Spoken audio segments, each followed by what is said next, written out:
Hello guys, आप सब अच्छे होंगे और अपनी अच्छी से पढ़ाई कर रहे होंगे। तो मैं आज आपको डीएसएसबी पीजीटी केमिस्ट्री का 21 जुलाई का सेकंड शिफ्ट का पेपर करवा रहा हूँ। तो फर्स्ट क्वेश्चन देखो। फर्स्ट क्वेश्चन क्या बोल रहा है, the average of first 30 even positive integer is. मतलब हमें एवरेज निकालना है पहले 30 पॉजिटिव इवन पॉजिटिव इंटीजर का। मतलब हमें औसत निकालना है पहले 300 जो कि सम पॉजिटिव, मतलब कि सम संख्याओं का। किसका? सम संख्याओं का। हमें किसका निकालना है? हमें इवन नंबर जो होते हैं उन पहले 300 इवन नंबर का एवरेज निकालना है, या कह लो औसत निकालना है। पहले 300 इवन नंबर का, पहले 300 सम संख्याओं का क्या निकालना है? एवरेज निकालना है, औसत निकालना है। तो पहला देखो, पहला नंबर क्या बनेगा? फर्स्ट इवन पॉजिटिव इंटीजर मतलब खाली पॉजिटिव लेना है। तो पहला इवन पॉजिटिव नंबर क्या हो जाएगा? 2। पहला नंबर तो 2 होगा ना। और ऐसे ही हम लास्ट वाला नंबर निकाल लेंगे। फर्स्ट तो ये हो गया, लास्ट वाला क्या हो जाएगा? Last even positive integer. तो लास्ट वाला निकालना है, तो पहला 2 हो गया, तो लास्ट 300 का पूछ रहा है, तो 300 इंटू 2 कर देंगे, 300 इंटू 2 कर देंगे, आ गया हमारे पास 600 वो हमारा लास्ट वाला होगा। ठीक है, क्योंकि इसने स्टार्टिंग के 300 सम संख्या पूछी है। जैसे 2 पहली होगी, दूसरा होगा 4, तीसरा होगा 6, 8, 10, ऐसे ऐसे करते करते हम लास्ट का कैसे निकाल लेंगे? क्योंकि 300 का नंबर है ना लास्ट वाला। तो 300 और पहला वाला 2 है, हर में 2 का डिफरेंस है, इसलिए सीधा 2 से मल्टीप्लाई करके 600 निकाल दें। और हमें निकालना है एवरेज। हमें क्या निकालना है? एवरेज। एवरेज मतलब औसत। औसत निकालने की क्या चीज़ है? फर्स्ट नंबर, उसमें प्लस कर दो लास्ट नंबर को, अपॉन 2। फर्स्ट नंबर क्या है? 2, लास्ट नंबर है 600 अपॉन 2। कितना बन गया? 602 अपॉन 2। तो काटेंगे, काट के क्या बन जाएगा? 301। तो इसका आंसर होगा सेकंड। आई होप ये आपको समझ में आया होगा। नेक्स्ट क्वेश्चन देखते हैं। नेक्स्ट क्वेश्चन क्या बोल रहा है कि A and B working together can do a piece of work in 20 days. A और बी दोनों ने मिलकर किसी काम को 20 दिन में किया। And B alone can do the same work in 40 days. और बी अकेला उसी काम को 40 दिन में करता है। तो how long will A alone take to do same work. तो ए उसी काम को कितने टाइम में कर लेगा? अब देख, ए प्लस बी दोनों मिलके उस काम को 20 दिन में करते हैं, खाली बी उसी काम को 40 दिन में करता है। तो 20-40 का हमने लिया एलसीएम, 10 दूनी 20, 10 चौक 40, 2 एकम 2, 2 दूनी 4। तो 10 दूनी 20, 10 दूनी 2 20, 20 दूनी 2 40। तो इसका टोटल काम होगा, जो टोटल वर्क होगा वो होगा 40। तो अगर हम टोटल वर्क में से टोटल टाइम घटा दें, टोटल वर्क में से टोटल टाइम डिवाइड कर दें, तो हमें पता चल जाएगा उसने एक दिन में कितना काम किया। उसने एक दिन में कितना काम किया। तो 40 डिवाइडेड बाई 20, तो ए बी दोनों ने मिलकर एक दिन में कितना काम किया? 2 काम किया। ऐसे 40 डिवाइडेड बाई 40, तो बी ने एक दिन में कितना काम किया? 1 काम किया। तो ए बी दोनों ने मिलकर एक दिन में 2 काम किया। तो बी खाली एक दिन में 1 काम कर रहा है। जब बी 1 काम कर रहा है, दोनों ने मिलकर एक दिन में 2 काम किए, तो ए कितना काम करेगा? 1 ही काम करेगा। तो इसने पूछा ए कितने दिन में काम खत्म करेगा। तो हमें जब टाइम निकालना होता है, हमें कितने दिन में काम खत्म किया है वो निकालना होता है। तो टोटल वर्क ऊपर, अपॉन में उसका एक दिन में जो काम किया है वो नीचे। टोटल वर्क ऊपर, अपॉन में एक दिन का जो काम किया है वो नीचे। तो टोटल वर्क कितना होगा? 40। और एक दिन में कितना काम किया है? 1। तो कितने दिन में काम कंप्लीट होता है? 40 दिन में। इसका आंसर होगा 40। ठीक। नेक्स्ट क्वेश्चन बोल रहा है the number of prime number line between 376 and 380। तो हमें क्या बताना है? 376 से 382 के बीच में जितने भी अभाज्य संख्या है वो बतानी है। अब इनके बीच की अभाज्य संख्या लिख लो। 377, 378, 379, 380, 381, 381। अब देखो 378 2 से कट जाएगा, तो इसलिए ये नहीं हो सकती। 380 है 2 से कट जाएगा, इसलिए ये नहीं हो सकती। ऐसे 381 है, 3 से कट जाएगा तो 381 भी नहीं हो सकती। अब बच गई 377 379। अब 37 है, अगर हम 13 से डिवाइड करेंगे, जैसे 13 2 जा 26, कितना बच गया 11, अरे एक उतारने 17, और 39 से 117 होता है, तो ये भी 13 से कट जाएगा, तो इसलिए प्राइम नंबर नहीं है, अभाज्य संख्या नहीं है। अभाज्य संख्या कौन सी, तो जो 1 से कटे और अपने आप खुद से कटे। और जो 379 है, तो 379 हमारा अभाज्य संख्या होगी, प्राइम नंबर होगी, ये किसी से नहीं कटे, ये 1 से कटेगा और अपने आप खुद से कटेगा।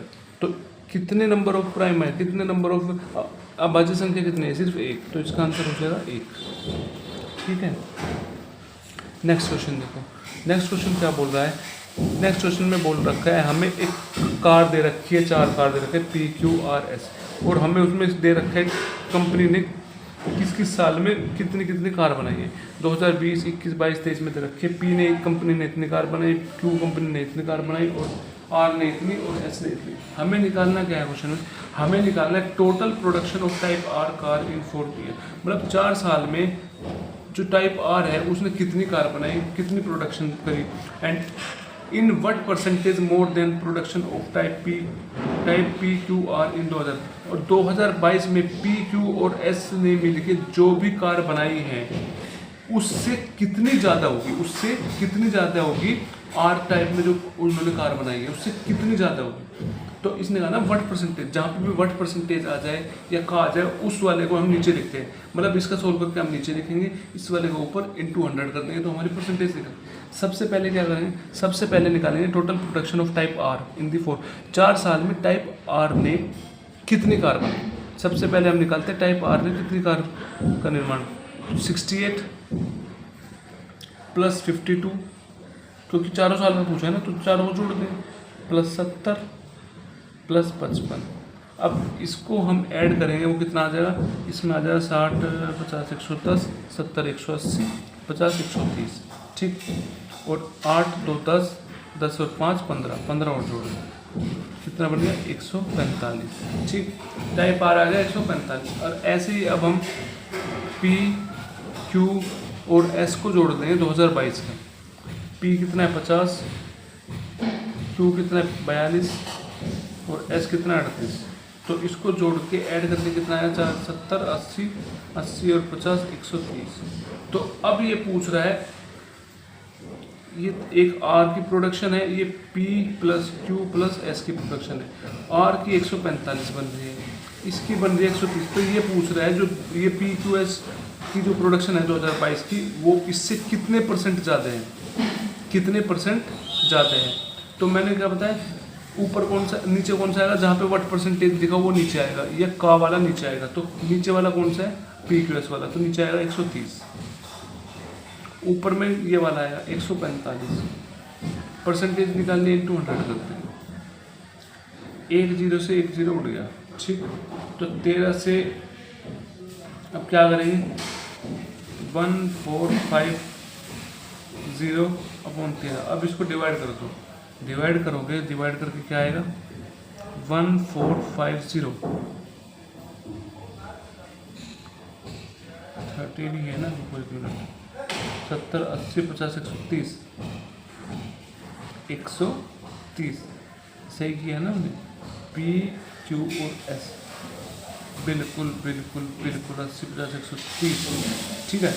सॉरी गलती देख, इसने बोला है क्वेश्चन में कि हमें ये बताना है जो टोटल प्रोडक्शन आर की है, टोटल प्रोडक्शन किसकी है, आर की है वो, और जो टोटल प्रोडक्शन है पी क्यू एस की जितनी टोटल प्रोडक्शन है, आर की कितनी प्रोडक्शन है, तो इससे कितना ज़्यादा है, इससे कितना ज़्यादा है। तो ज़्यादा वाला ऊपर लिखेंगे, अपॉन में लिखेंगे जहाँ पे व्हाट परसेंटेज थी, समझ रहे हो। मतलब इसने एक क्वेश्चन में बताया कि पी क्यू एस की जो निकली है प्रोडक्शन और आर की जो प्रोडक्शन निकली है, तो पी क्यू एस से कितनी ज़्यादा है, किससे, पी क्यू एस से कितनी ज़्यादा है, 15 ज़्यादा है। तो किससे ज़्यादा है, 130 से, तो 130 नीचे आएगा, क्योंकि व्हाट परसेंटेज वाला हमेशा नीचे आता है, तो ये वाला नीचे आएगा 130 इंटू 100। अब इसको सोल्व करो, इससे सोल्व करके क्या आएगा, इसको सोल्व करके आ जाएगा 13 से 13 गया 150/13 आंसर। तो फिर भी इस क्वेश्चन में क्या मिस्टेक हुई है।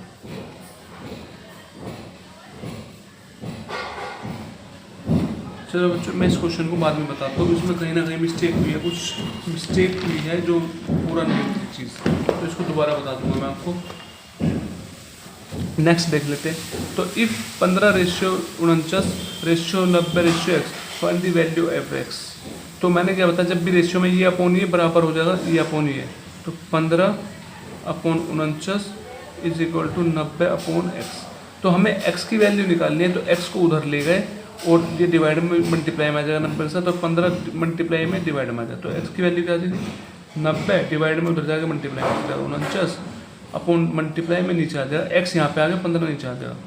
तो अब देखो 15 6 90, तो 49 इंटू 90 कितना हो जाएगा, 49 इंटू 6 करेंगे, 9 6 54, 5 6 चौक 24, 5 29, 294, इसका आंसर हो गया 294। नेक्स्ट देखो, नेक्स्ट बोल रहा है कि the total surface area of cube each of whose edge 46 metre. तो इसने बोला है टोटल सरफेस एरिया निकालना है क्यूब का जिसकी साइड जो है 46 मीटर दे रखी। मतलब हमें क्वेश्चन में ये दे रखा है कोई घन है, उस घन की तो साइड तो दे रखी है, उस घन की साइड दे रखी है, तो हमें बताना है उसका कुल पृष्ठ क्षेत्रफल कितना होगा। तो आपको पता है कुल पृष्ठ क्षेत्रफल का फॉर्मूला क्या होता है, वो फॉर्मूला होता है 6a²। ए क्या है, हमारी साइड है, तो 6 इंटू ए कितनी 46, 46 इंटू 46। अब इसकी मल्टीप्लाई करके आंसर आ जाएगा, तो इसकी मल्टीप्लाई करो 46 इंटू 46 करो, पहले क्या बनेगा 6 6 36, 3 हासिल, 6 चौक 24, 3 27, 6 चौक 24 हासिल लगे तो 4 चौक 16, 17 18, तो कितना बन गया 6 7 4 11, हासिल लगाए 8 2 10 11, हासिल लगाए 2, तो 2116 अपॉन इंटू कर देंगे अब 6 से, 6 चंग 36, हासिल लगे 3, 6 कम 6 3 9, 6 कम 6 6 दूनी 12, तो कितना बन गया 12696, इसका आंसर हो गया 4। ठीक है, अब नेक्स्ट क्वेश्चन देखो। नेक्स्ट क्वेश्चन क्या बोलता है कि when the selling price of A music system is 17,280। तो कोई म्यूजिक सिस्टम है, उसको जो बेचा है, सेलिंग प्राइस है वो 17,280 है, and shopkeeper incurs A loss of 4%, और शॉपकीपर को जिसने बेचा है उसको 4% का लॉस होगा, and what should be the selling price of the music system to gain 5%। मतलब कि हमें उसे कितने में बेचना चाहिए, उसका सेलिंग प्राइस क्या रखना चाहिए जिससे उसे 5% का लाभ हो। पहला देख कितने में बेची इसने, इतने बेची है 17,280 में, तो शॉपकीपर को लॉस हुआ 4% का। एक तरफ लिख दिया हमने कॉस्ट प्राइस, एक तरफ लिख दी सेलिंग प्राइस। कॉस्ट प्राइस मतलब क्रय मूल्य जितने में हमने खरीदी, सेलिंग प्राइस मतलब विक्रय मूल्य जितने में हमने उसे बेचा। तो इसने कहा 4% का लॉस हुआ है, तो मान के चल उसने खरीदी 100 में, 100 का 4% 4 का लॉस हो गया, तो कितने में बेची होगी 96 में बेची होगी, 96 में तो बेची होगी, तो 4 का लॉस होगा, तो 96 में बेची। और क्वेश्चन में क्या रखा है 17,280 में बेची है, तो 96 यूनिट किसके बराबर 17,280 है, तो 1 यूनिट किसके बराबर 17,280 अपॉन 96। तो फिर ये बोला है कि हमें उस चीज़ को कितने में बेचना चाहिए कि उसे 5% का लाभ हो जाए। तो 100 की चीज़ खरीदी है तो 5% का लाभ चाहता है, तो 100 का 5% 5, तो उसने बेची कितने में, वो 105 में, तो हमें 105 की वैल्यू पूछ रहा है, तो 105 यूनिट किसके बराबर हो जाएगा 17,280 अपॉन 96 इंटू 105। अब काट दो, जिससे कटता हो 2 से कट जाएगा, 2 4 जाए 8, हासिल लगा 1 बचेगा, 2 8 16, तो इसको काट दो, 2 8 16, 1 बचेगा 2 6 12, 2 चौक 8 और 2 फिर कट जाएगा, 2 दूनी 4, 2 चौक 8, 2 चौक 8, 2 3 6, 2 दूनी 4, 2 0 फिर कट जाएगा, 2 एकम 2, 2 दूनी 4, 2 दूनी 4, 2 एकम 2, 2 6 12 0। ठीक, अब 2 से फिर कट जाएगा, 2 6 12, 2 एकम 2 0, 1 बच गया, सिर्फ 2 8 16 0, 2 3 6, 2 5 10, 2 चौक 8 0। ठीक, 3 से कट जाएगा ये, अब 3 से फिर कट जाएगा, 3 एकम 3, 3 8 24, 180 बन गया। तो यहाँ से क्या बच गया हमारे पास 180 गुणा 105। अब इसकी गुणा कर दो, गुणा करके क्या आ जाएगा 180 की गुणा करो 105 में, 5 0 0 5 8 40 ऐसे लगा 5 कम 5 4 9 0 0 0। ठीक, फिर एक की करेंगे 0 8 1, तो क्या बन गया 0 0 9 8 1, तो क्या बन गया 1 8 9 0 0। तो आंसर हो जाएगा सेकंड। आई होप आपको ये अच्छे से समझ में आया होगा। तो नेक्स्ट देखते हैं अब।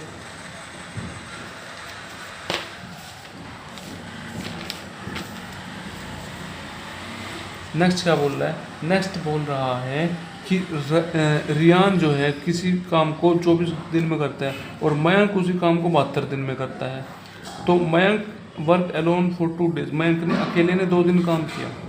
तो Riyan work alone on 3rd day, तो रियान ने काम शुरू किया तीसरे दिन। The process continue till the work is completed, ये प्रोसेस जब तक चलता रहा जब तक काम कंप्लीट नहीं हो। तो how many days will the work complete, तो कितने दिन में काम खत्म होगा। अब देख, रियान ने 24 दिन काम किया, मयंक ने 72 दिन काम किया। तो दोनों का एलसीएम ले लो, पता चल जाएगा कि टोटल काम कितना है। 24 72, 24 से काट दो सीधा, 24 एकम 24, 24 थी 72, तो 3 एकम 3, बस टोटल वर्क आ गया हमारे पास 72।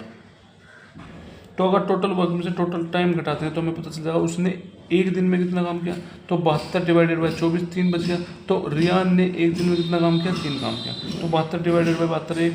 तो मयंक ने एक दिन में कितना काम किया, 1 काम किया। अब क्वेश्चन में बोल रहा है कि मयंक ने 2 दिन तक अकेले काम किया। मयंक एक दिन में कितना काम कर रहा है, मयंक एक दिन में 1 काम कर रहा है।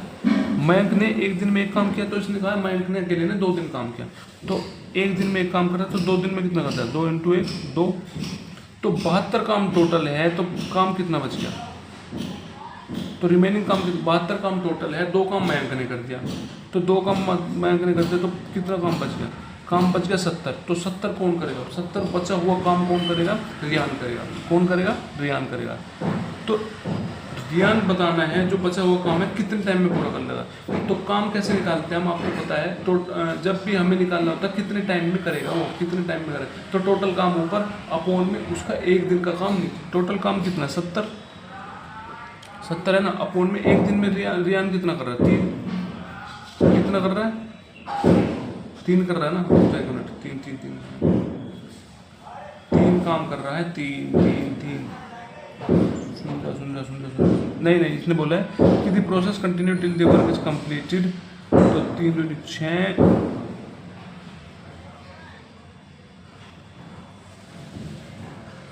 इसमें भी कुछ मिस्टेक है यार। चलो इसको भी मैं बाद में देखता हूँ, बाद में बताता हूँ। इसमें भी कहीं ना कहीं मिस्टेक हुई है मेरे लिखने में, मैं दोबारा देखता हूँ इस क्वेश्चन में। The simple interest on a principal amount is 714। तो सिंपल इंटरेस्ट दे दिया 714, साधारण ब्याज दे दिया 714। तो फॉर ए पीरियड 6 साल के लिए, और रेट दे रखा 2%। तो प्रिंसिपल बताना है। तो आपको पता है सिंपल इंटरेस्ट का सीधा फॉर्मूला होता है P × R × T अपॉन 100। तो सिंपल इंटरेस्ट दे रखा 714, प्रिंसिपल हमें निकालना है, रेट दे रखा है तो टाइम दे रखा है 6 अपॉन 100। अब प्रिंसिपल निकालना है, इसको छोड़कर सब उधर ले जाओ। तो 100 डिवाइड में इधर जाकर मल्टीप्लाई में हो जाएगा 714 के साथ, और ये मल्टीप्लाई में डिवाइड में चलेगा 2 × 6। अब इसको काट दो, कैसे, 2 से कट जाएगा, 2 3 6, 1 बच गया 11, 2 5 10, 2 7 14। ठीक, अब 3 से कट सकता है, ये देखो 3 से कट सकता है, 3 से कट दो, 3 दूनी 6, 3 एकम 3, 3 एकम 3, 2 बच गया 27, 3 नम 27। अब 2 से कट जाएगा, 2 से 50 पे कट जाएगा, तो क्या बच गया हमारे पास 119 × 50। तो इसकी मल्टीप्लाई करना, तो 119 की सीधा 5 से मल्टीप्लाई करो, क्योंकि जीरो है वो, तो जीरो को तो हम बढ़ा देंगे। तो 5 से करना, 9 5 जा 45, 4 हासिल, 5 × 5 4 9, 5 × 5, तो कितना बन गया 595। 1 0 था, 1 0 बढ़ा देंगे, 5950। इसका आंसर हो जाएगा फर्स्ट। ठीक है, नेक्स्ट क्वेश्चन देखते हैं। नेक्स्ट क्वेश्चन क्या बोलता है, नेक्स्ट क्वेश्चन बोलता है सम ऑफ फर्स्ट 8 प्राइम नंबर। पहले 8 प्राइम नंबर का सम बताना है, मतलब अभाज्य संख्या, पहली 8 अभाज्य संख्या का क्या बताना सम। तो लिख लो 2 3 5 7 11 13, फिर होती है 17। कितना होगा 1 2 3 4 5 6 7, एक और लिखना है 17 के बाद कौन सा होगा 19। ठीक है, ये सारी क्या होगी अभाज्य संख्या है, तो इनको सम निकालना, इनका जोड़ निकालना। जोड़ दो, 2 + 3 5, 5 + 5 10, 10 + 7 17, 17 + 11 28, 28 + 13 41, 41 + 17 58, 58 और 19 77, कितना आ गया 77। इसका आंसर होगा हमारे पास 77। ठीक, ऐसे ही नेक्स्ट क्वेश्चन देखते हैं अब। नेक्स्ट क्वेश्चन क्या बोल रहा है? नेक्स्ट क्वेश्चन बोल रहा है कि in a clearance sale of electronic item, मतलब कि एक इलेक्ट्रॉनिक आइटम बेचे जा रहे हैं whose mark price are 12,175। Mark price जो है 12,175 दे रखा है, मतलब उसका अंकित मूल्य जो है 12,175 दे रखा है। इस सोल्ड फॉर 10,225, तो उसने कितने में बेच दिया? उसे बेच दिया 10,227 में। And D% is the discount percentage. D% क्या है? वो डिस्काउंट परसेंटेज है, मतलब छूट की परसेंटेज है। तो हमें बताना D की वैल्यू। एक चीज़ देख, मार्क प्राइस ये है, मार्क प्राइस हमें दे रखा है, हमने जो चीज़ बेची है 10,227 में बेची है, और उसका अंकित मूल्य कितना है 12,175। तो इतने में बेच दी, इसका अंकित मूल्य इतना और इतने में बेच दी। तो अगर हम मार्क प्राइस में से, अंकित मूल्य में से जितने में उसने चीज़ बेची उसको माइनस कर देंगे, तो हमें पता चल जाएगा कितना डिस्काउंट मिला। तो हम सबसे पहले क्या करेंगे? डिस्काउंट निकाल लेंगे। तो डिस्काउंट कितना बनेगा? जो मार्क प्राइस अंकित मूल्य है उसमें से सेलिंग प्राइस को घटा देंगे, तो हमें डिस्काउंट पता चल जाएगा। डिस्काउंट कितना है?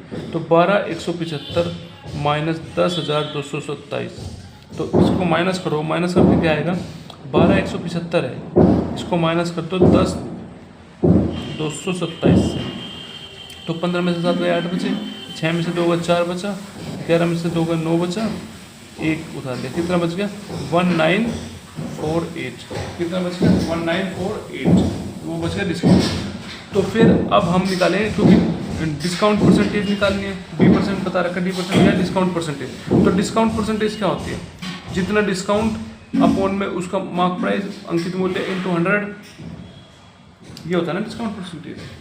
क्योंकि डिस्काउंट परसेंटेज ही निकालना पड़ेगा, जब भी हमें पता चलेगा। तो डिस्काउंट कितना है? 1948 अपॉन मार्क प्राइस कितना है? 12175 इंटू 100।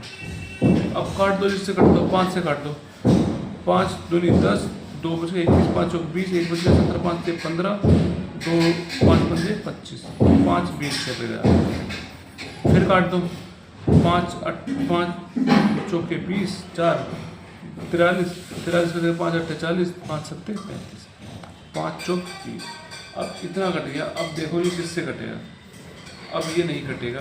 अब इसको सीधा डिवाइड करो, 1948 इंटू 4 क्या बन जाएगा? 1948 इंटू 4 क्या बन जाएगा? 8 चौक 32, हासिल लगे 3, 4 चौक 16, 19 हासिल लगा 1, 9 चौक 36, 37 हासिल लगे 3, 4 कम 4 3 7, कितना बन गया? 7792 अपॉन 487। ठीक, अब इसका आंसर क्या हो सकता है? अब हमेशा अब देखो ये इतनी बड़ी डिजिट है, इसको डिवाइड करने में हमें बहुत टाइम लगता है।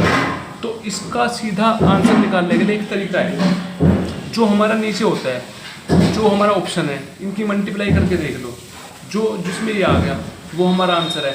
ये भी करने की जरूरत नहीं है, जो हमारा ये नीचे दे रखा है इसका लास्ट डिजिट ले लो, और ऑप्शन का हर एक का लास्ट डिजिट ले लो, जिसमें लास्ट डिजिट ये वाली आ जाए वो हमारा आंसर है। जैसे 7 है, यहाँ पे 7 है, 7 7 से क्या बन गया 49, लास्ट में 9 आ रहा है, तो यहाँ पे लास्ट में 9 नहीं है। ऐसे ही लो ये वाला, 7 5 जा 35, लास्ट में 5 है तो यहाँ पे 5 नहीं है। 7 8 जा 7 इंटू 8 56, लास्ट में 6 है तो 6 नहीं है। अब 7 और यहाँ पे 6 है, 7 6 जा 42, लास्ट में 2 है तो यहाँ पे 2 है, तो आंसर हो जाएगा 16। आई होप ये चीज़ आपके समझ में आई होगी। ठीक।